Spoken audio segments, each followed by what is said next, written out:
Эту картину можно назвать могилой автомобилей после автокатастроф.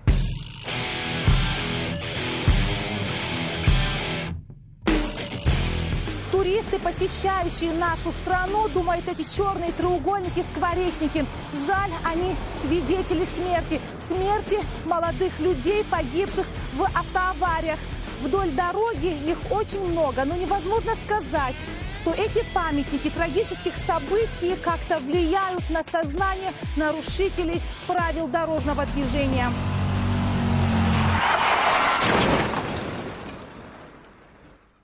Эта тема все время на острие. Невозможно смириться с масштабами проблемы. Но АВОЗ и ныне там. Наша передача вносит свой вклад в копилку борьбы со злом под названием «Нарушители дорожного движения». О важном подробно в программе Агуэйсра.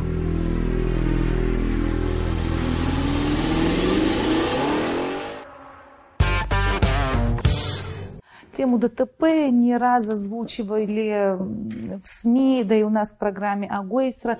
Но сейчас хотелось бы подойти к этому вопросу с другой стороны. С какими травмами поступают в республиканскую больницу пострадавшие и как могут им помочь оперативно, мобильно и качественно? Вот этот вопрос очень интересен. Да, тема ДТП на сегодняшний день в республике на самом деле очень актуальна. Мы слышим периодически, что гибнут люди. Поэтому в гостях сегодня у нас очень интересный герой, доктор, врач травматологического отделения Челидзе Зураб Тимурович. Поэтому на все интересующие вопросы, не только наши, я думаю, и наших телезрителей, он сможет ответить. Ну, это новый герой для нашей передачи, поэтому мы пообщаемся с тобой. Зураб Тимурович Челидзе окончил Астраханскую государственную медицинскую академию, ординатуру в Москве в Первой городской больнице. Врач-травматолог. В данное время работает в республиканской больнице. Главный принцип профессии – не навреди. Добрый вечер, уважаемые телезрители. Сегодня у нас в гостях доктор травматологического отделения Челидзе Зураб Тимурович. Добрый день. Здравствуйте. Здравствуйте, Зураб Тимурович, рада нашему знакомству. И наша тема – это последствия ДТП. Хочется, чтобы вы нам рассказали, с какими травмами к вам поступают пострадавшие после ДТП. Ну, в основном после ДТП травма сочетанная, то есть когда задействовано сразу несколько систем жизненных, то есть нервная система, головной мозг, внутренние органы, опорно-двигательная система, кости, мягкие ткани. Люди говорят, что если человек пристегнут в машине, то последствия ДТП не будут так травмоопасны. Полностью согласен. Во-первых, даже от небольшого толчка человек может с сиденья слететь и пораниться. А когда он пристегнут, и на большой скорости это спасает, и даже на маленькой помогает. Плюс спасает от срабатывания подушки, что тоже часто травмирует больного. За 2014 год в республиканскую больницу после ДТП было доставлено более 380 пострадавшим. Каждый день здесь проходят операции. И сейчас, в данный момент, идет операция и спасают жизнь человека. Не всегда у врачей бывает время на диагностику. После автоаварии им приходится ввести пострадавшего сразу в операционный блок. Немало человеческих жизней спасали на этом месте. Да, это защитник. Большой? Да. В коридоре встречаем доктора Челидзе, который обходит в конце рабочего дня своих пациентов. Он не устает от ответственности своей профессии, но гложет другое. Медицина – это такая отрасль, где постоянно нужно обеспечение. Не хватает за один раз все отстроить, и чтобы это все функционировало без финансовой подпитки, это невозможно. Несколько парней после ДТП проходят лечение в республиканской больнице, но отказываются от интервью. Они же водители автомашин. Девушки, пассажиры более разговорчивы. За последние несколько лет не было ни одной недели, чтобы в республиканскую больницу не доставляли пострадавших в ДТП. Так и сейчас. Несколько дней назад в это отделение нейрохирургии доставили несколько человек после ДТП. Есть возможность с ними пообщаться, и мы это не упустим. У Сюзанны перелом 4 позвонков, открытая черепно-мозговая травма, сотрясение и ушибы. Авария произошла в Новом Афоне. Мы ехали ночью, у нас была помеха. И чтобы не врезаться в машину, и справа была АЗС. Чтобы не врезаться в АЗС, мы ударились в стенку бетонную. Сколько человек было в машине? 2. А все живы? Да, слава богу. То есть виноват тот, кто вам создал помеху? Ну, вероятнее всего. Он остановился? Нет. Другая авария произошла на центральной трассе в селе Кындык. Виктории 14 лет, и она чудом осталась жива. 2 ее друзей погибли на месте. Тоже вечером ехали, и мы увидели стадо лошадей. Мы хотели их, мы их объехали, а 2 лошади не заметили. И очень сильно на них нарвались. И нас вынесло, меня выкинуло около трассы, а мальчиков дальше. В стенах больницы еженедельно сталкиваются с последствиями дорожно-транспортных происшествий. Эти картины не для слабонервных, но они из нашей реальной действительности. Что делать? Вопрос, который задают наши граждане друг другу. Насколько важна поддержка общественности? Но об этом в другом сюжете. Как происходит транспортировка? Как к вам довозят? К нам довозят чаще всего попутным транспортом, ну и скорые тоже. Насколько это плохо, когда довозят попутным транспортом? Тут время надо выиграть, быстро довести, или все-таки переждать? Если травма головного мозга, то, конечно, время имеет значение, или какое-то обильное кровотечение. Но когда у человека, допустим, только сломана нога, то лучше его иммобилизовать, то есть шину какую-то сделать и довести спокойно, чем торопиться, дергать больного, причинять ему дополнительную боль, это может вылиться болевым шоком для больного. То есть люди, когда не имеют отношения к медицине, они паникуют и стараются как можно быстрее довести.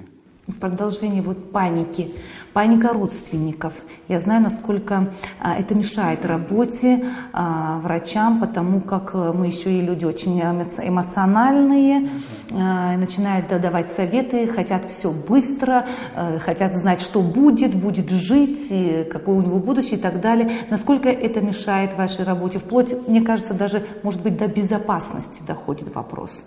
Да, согласен. Каждому хочется, конечно, чтобы близкий его человек получил максимально быструю и квалифицированную помощь. Но зачастую люди не понимают, когда ты делаешь все последовательно, и им кажется, что ты тянешь время. Вообще, врач должен общаться с пациентом и его ближайшими родственниками, родители, сестры, братья. С остальными, в принципе, не стоит вообще общаться, потому что кривотолки начинаются, то есть один так услышит, другой по-другому услышит.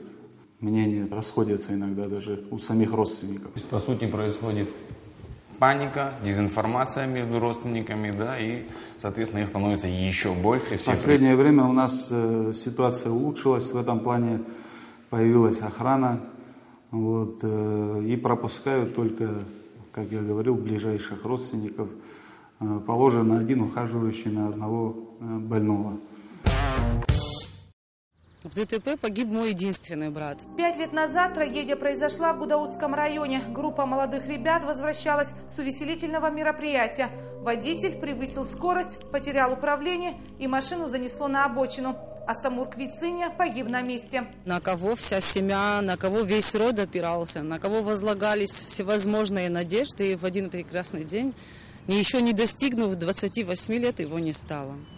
Он не был женат? Он не был женат. Хоть и прошло несколько лет, но Илоне Квицине до сих пор сложно говорить об этом. Дрожит голос. И каждый раз испытывает ужас, когда узнает об очередной автокатастрофе. Она считает, водители должны осознавать свою ответственность за каждого пассажира. В машине сидела женщина в положении, еще молодые люди. Одним словом, было их 6, включая водителя. Другие чудом выжили. Моего не стало. По словам Илоны, водитель был пьян, поэтому не понимал всю серьезность последствий. В нашем случае тоже никто не был наказан. Убитые горем вообще не подумывали об этом. И раз они сами пришли и сказали, что все-таки дело будет возбуждено. Чаще происходит именно так. Родственники пытаются договориться, называя автокатастрофу случайностью, от которой никто не застрахован. Но у Илоны другое мнение. Она потеряла единственного брата в ДТП и этот трагический случай изменил жизнь ее семьи, в которую уже не вернется былое счастье. Когда человек трезвый, зная, что все пассажиры в автомобиле полагаются на него, и они ему доверяют самое дорогое, что есть у них, а он в это время берется, пусть даже пригубить, берется за стакан, это уже преступление, однозначно преступление. Несчастный случай, извините, это совершенно другое. Кто несет наказание за дорожно-транспортные происшествия на дорогах Абхазии? По данным Следственного отдела Управления внутренних дел города Сухум, рассмотрено и отказано в возбуждении уголовных дел 11 материалов. Часть из них по вине водителей, которые скончались в автокатастрофе, а часть по вине пешеходов. Еще 4 уголовных дела находятся на стадии рассмотрения в суде, и только по одному обвиняемый осужден на 6 лет лишения свободы.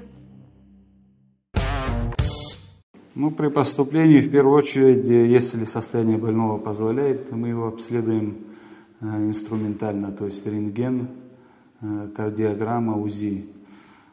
И потом уже по превалирующему заболеванию отправляем в определенное отделение. Если же состояние больного тяжелое, критичное, он сразу попадает в реанимационный зал, где проводятся экстренные мероприятия. И после стабилизации состояния больного он уже дообследуется, если это нужно сделать компьютерную томографию или рентгенографию. А на месте в реанимационном блоке возможно и проведение УЗИ, исследование и кардиограмму, и все специалисты, то есть могут его проконсультировать там, осмотреть. А если пострадавший поступает ночью, дежурный врач его принимает, понятно, но вам нужна консультация других специалистов? Основные специалисты, которые требуются в экстренных случаях, все дежурят. Но если нам нужен, допустим, УЗИ-специалист, то они без колебания приезжают, когда это надо. Можно я уточню один вопрос? То есть, когда я себе представляю, что дежурит врач, то я себе представляю, что дежурит врач всего один на всю больницу? Или нет, в каждом отделении? Бригада. Бригада. Немножечко объясните, как организовано дежурство. Поподробнее хотелось бы поговорить на эту тему. Бригада состоит из, в первую очередь, реаниматолог, анестезиолог, хирурги, то есть травматологи, общие хирурги, сосудистые, нейрохирурги, терапевты, и все лаборанты, тот, кто должен сидеть в рентген-кабинете, все на местах. Мне дорога оставшаяся мне жизнь после аварии, стараюсь избегать. Руслан Когония не любит давать интервью и старается не вспоминать о том тяжелом дне 2008 года, но надеется, что его услышат те, кто лихачит на трассе и думает, что пронесет. Мы всегда любим кого-то или в первую очередь, что кто-то виноват. Виноваты мы всегда сами. И в тот момент был виноват я. Если бы я ехал медленнее, возможно, я сумел бы остановить машину или еще как-то отреагировать на это. Руслан был на грани смерти с переломом позвоночника. Выжил, изменился его образ жизни. Теперь он всегда пристегнут ремнем безопасности, осторожен на дороге и знает цену жизни. В первую очередь соблюдать правила. Они спасают, они не создают угрозу жизни окружающим. Скорость, трезвость, ремень и уважение к пешеходам. Надо останавливаться, надо пропускать. С культурой вождения приходит и порядок на автодороге. Однако мы не можем этим похвастаться. Уступить дорогу пешеходу, быть вежливым другим участникам движения, терпеливым – качества, которые водители должны воспитывать в себе. Пристегиваюсь всегда, и твоя видеокамера здесь ни при чем, срабатывает инстинкт самосохранения. Кстати, в Тель-Авиве, если ты не пристегнут ремнем безопасности, штрафуют на $300. И неважно, какое кресло. Это правило я хорошо усвоила в Израиле. Как только садилась в машину, наш водитель говорил: а ну-ка приготовьте $300. И мы все сразу хватались за ремни безопасности. Это человеческая психология. Тем временем мы с оператором отправились на встречу с главным специалистом управления образования города Сухум Азой Кварчи. Все столичные детские сады по специальной программе обучают детей правилам дорожного движения. Мы приглашаем с персонажем мультипликационных фильмов, персонажей. И вот с участием этих персонажей мы обучаем грамоте правила уличного движения. Культуру поведения на дороге нужно заложить еще в раннем детстве, говорит Аза Кварчи. Наша цель – вырастить поколение, которое избежит этих страшных историй на наших автотрассах, говорит она. Идут мама с 2 детьми. Вот я стою, жду, когда можно перейти. Мама видит, что по сторонам посмотрела, машин нет поблизости. Она решила с детьми переходить. А мальчик, видно, садовский ребенок, они быстро перешли. Я не успела расспросить конкретно с какого сада. Мама, подожди, пока не горит. Нам в детском саду сказали, что нельзя переходить красным светом. Нашу следующую героиню хорошо знают подписчики группы «Не пей за рулем» в Фейсбуке. Кристина Буюкоглы – одна из тех, кто организовал акцию за соблюдение правил дорожного движения и борьбу с теми, кто в алкогольном опьянении садится за руль. Многие люди стали задумываться над тем, как ездить за рулем, чтобы нельзя садиться за руль пьяными, стали задумываться об этом. У нас, например, в группе уже больше 3000 человек. Люди каждый день добавляются. Это значит, что они понимают, что это неправильно, что статистика очень угрожающая для нашей нации. И люди, которые добавляются, сами осознают эту опасность. И они хотят, чтобы наша жизнь стала лучше, чтобы прекратились эти бесконечные аварии. Сама Кристина не слышала 13 лет. У нее были серьезные проблемы со слухом. Кстати, из-за некачественной медицинской помощи. Недавно ей сделали операцию головы и вставили имплантант. Теперь она слышит звуки. Нужно держаться и верить, что все будет хорошо и никогда не сдаваться. Кристина с активной гражданской позицией. Она считает, что в борьбу с беспредельщиками на дорогах должно включиться и наше общество. Тогда можно повлиять на сознание водителей, говорит она. По задуманному сценарию я сейчас должна была бы брать интервью у человека, совершившего ДТП, но не нашла. В течение только одного прошлого года в республиканскую больницу после ДТП с тяжелыми травмами было доставлено около 400 пострадавших, десятки погибших. Каждый из нас кого-то терял в ДТП. И знаете, какой вывод сделала я? Значит, нет раскаяния. А если нет раскаяния, значит, нет понимания ответственности и вины. Часто люди ДТП называют несчастным случаем. Разве это несчастный случай? Если по вине водителя человек лишается жизни, разве это не преступление? И почему эти люди не отбывают срок в тюрьмах? Преступление есть, а наказания нет. И сколько это будет продолжаться? Ровно столько, пока не наступит наказание. Хотелось бы поговорить поподробнее об объеме оказываемых услуг на отделении травматологии или в отделении травматологии, правильнее, наверное, будет. Какого рода эти операции? Есть ли операции, которые невозможно выполнить в условиях нашей республики и в условиях больницы вообще? В последнее время с этим у нас ситуация улучшилась, то есть появились сейчас возможности выполнять эндопротезирование.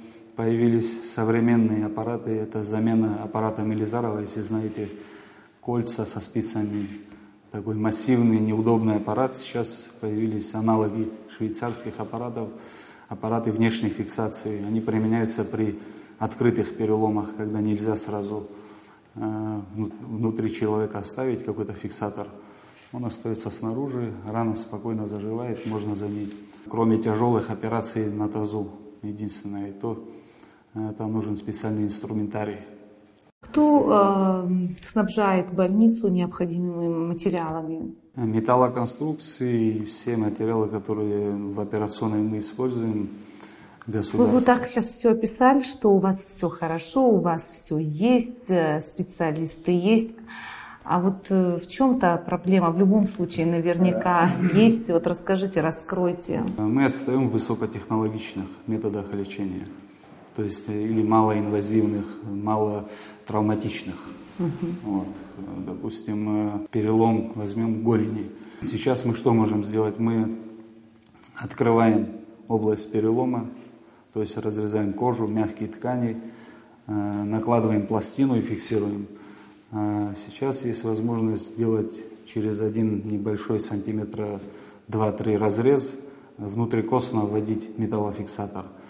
Вот. Металлофиксаторы у нас уже появились. Ждем, когда нам привезут набор для установки данных фиксаторов. А этому не надо обучаться отдельно? Этому надо обучаться, но это обучение занимает не больше месяца. Есть ли, может быть, кто-то из докторов, которые периодически выезжают, то есть повышают свою квалификацию? Только лишь если за свой счет. И в последнее время Минздрав способствует, но мало кто пока готов бросить все и поехать на обучение. А есть вот такое финансирование, предложение, чтобы врач имел возможность выехать не за свой счет, а за счет Министерства здравоохранения? Ну, это только последнее время, и только зарождается, можно сказать, эта традиция. Вот. Но, допустим, проходя ординатуру в России, в Москве, там докторов обязывали раз в год ехать куда-либо за рубеж. Не в Россию, а за рубеж, в Германию, в Италию, где они проходили определенные курсы по повышению своих знаний, своей квалификации. Хотелось бы, чтобы и у нас тоже это было. Пока, вы говорите, только зарождается эта традиция, но как тогда врачи, в частности травматологи, узнают о новшествах в медицине? Состав больницы у нас молодой, то есть все, кто приехал с России, со свежими знаниями, ну не обязательно с России, где кто обучался, вот, знания свежие. Ну вот сейчас, смотри, ребята, как переходят на зеленый. И у меня зеленый, говорит, и на светофоре зеленый. Так что же теперь делать? Ответ прост. Не превышать скорость в городской черте, а перед знаком пешеходного перехода немного притормаживать, на всякий случай. Как у нас сейчас, на спидометре 40 км в час. Может, вы потеряете 2 минуты, зато, возможно, спасете чью-то жизнь. У нас отсутствует всякая культура вождения на дороге, потому что обозленных много на трассе. Жаль, конечно. Отсутствие культуры вождения – одна из причин ДТП, но не единственная. Мы с оператором Артуром Каланди отправляемся в ГАИ, в отдел статистики и хотим выяснить, сколько случаев ДТП было зарегистрировано за 2014 и неполный 2015 год. Официально зарегистрировано 120 ДТП, при которых погибло 61 и ранено 151 человек. За 2015 год на данный момент у нас 55 ДТП, при которых погибло 16 и ранено 100 человек. В это время специальный взвод готовится к выезду на рейд, строевой смотр. Начальник управления ГАИ проверяет наличие спецсредств, жетонов, служебных удостоверений, свистка, жезлов, алкомера и скоростомера. Отдает нужные инструкции. Вежливое, культурное обращение к гражданам. Да хоть он, пускай будет пьяный за рулем, не имеет значения, он гражданин. Только на букве закона с ними разговаривать, не унижая, не оскорбляя личность человека. А как пресекать нарушения, какие виды, вы лучше меня знаете. Особое внимание обращать, скоростной режим, обгон, маневрирование по машинам.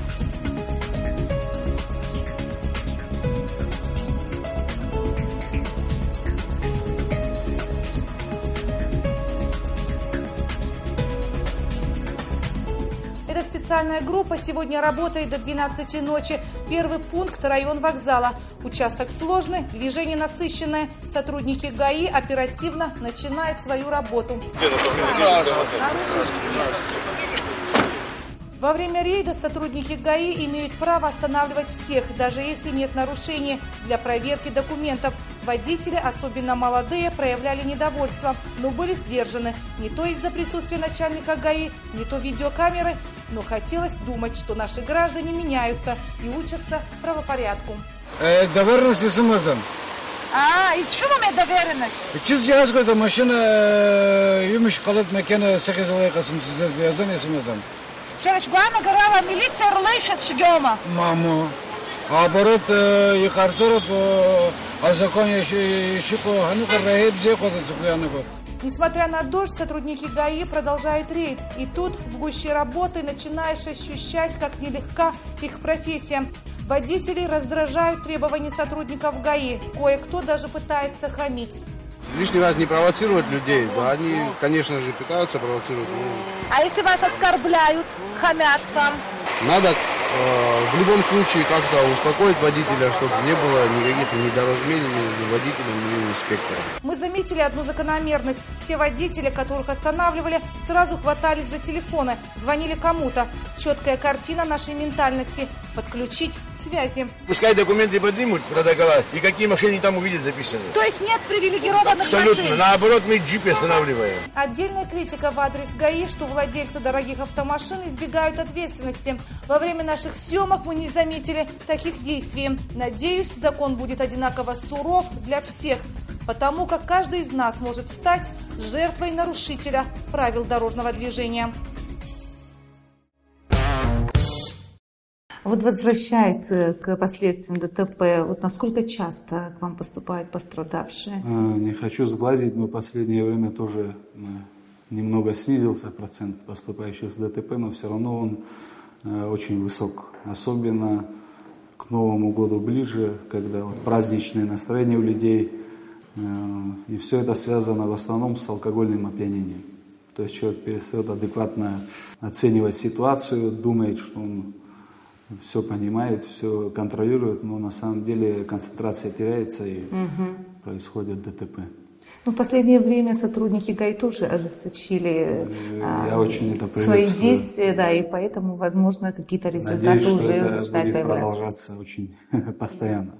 Да, с учетом того, что уровень смертности, касаемый погибших в ДТП, уже, говоря, что в разы превысил того момента, когда люди погибали на войне. И касаемо непосредственно не только молодежи. Это молодые люди, репродуктивного возраста. Это, конечно, в масштабах нашей страны трагедия. У меня вопрос, почему вы не остались в России? Потому что многие жалуются, что те, кто уезжает на обучение, а потом не хотят возвращаться к нам. Я очень люблю нашу страну и хочу здесь приносить пользу, работать на благо общества нашего. Достойный ответ. Поэтому я думаю, что у меня вопросов, в принципе, больше нет. Ну, на этой оптимистичной, хорошей ноте мы завершаем. Спасибо, что были у нас в студии. Удачи.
Я рада, что у нас в медицине появляются вот такие вот врачи.